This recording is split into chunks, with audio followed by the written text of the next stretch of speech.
She is charged tonight with 2 counts of criminal sexual assault and 2 counts of child pornography, and she's being held without bail ahead of her next court hearing on December 4th.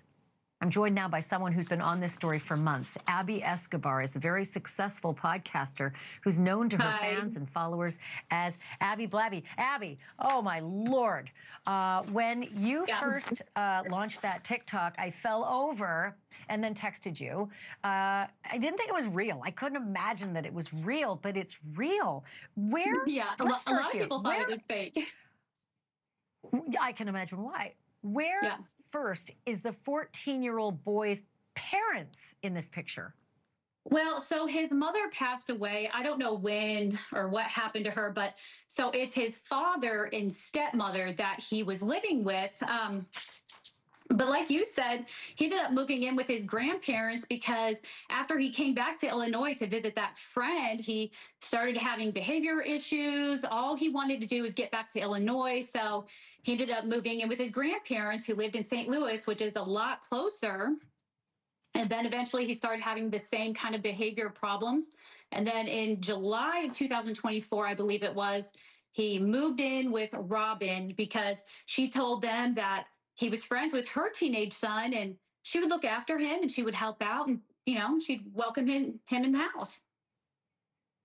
So before he ended up moving in, because there's this whole back and forth, right? His parents, stepmother and father move off to Nevada. Things aren't going well there. He goes to move in with the grandparents. Things don't go well there.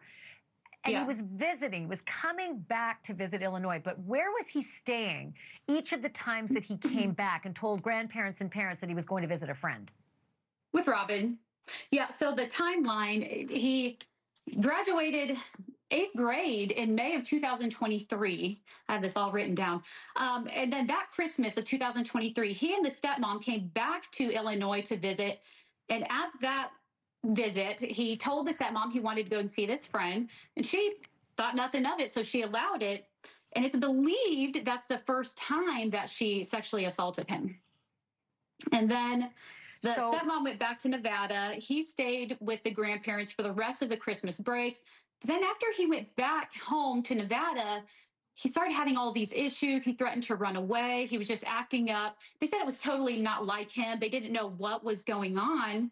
But he and the grandparents allegedly called CPS or DCFS or, whatever it's called in different areas, behind the father and stepmother's backs and had some allegations. And what ended up happening then was in January of 2024, it was agreed that the grandparents would take legal guardianship and he would move in with them. St. Louis to Washington, Illinois, I believe is about a 3-hour drive, which is obviously a lot closer than Nevada, which is obviously an entire flight. And then after he moved in with the grandparents in January of 2024, Easter 2024, he wanted to come back to Washington, Illinois to see that friend, and they allowed it. And it's believed, like you said, the math. Let me jump ahead in the timeline here, though, because there's some things that I just got to get out, and that is that this woman is pregnant, right? What is she telling her kids and friends and other people about who the father of her child is?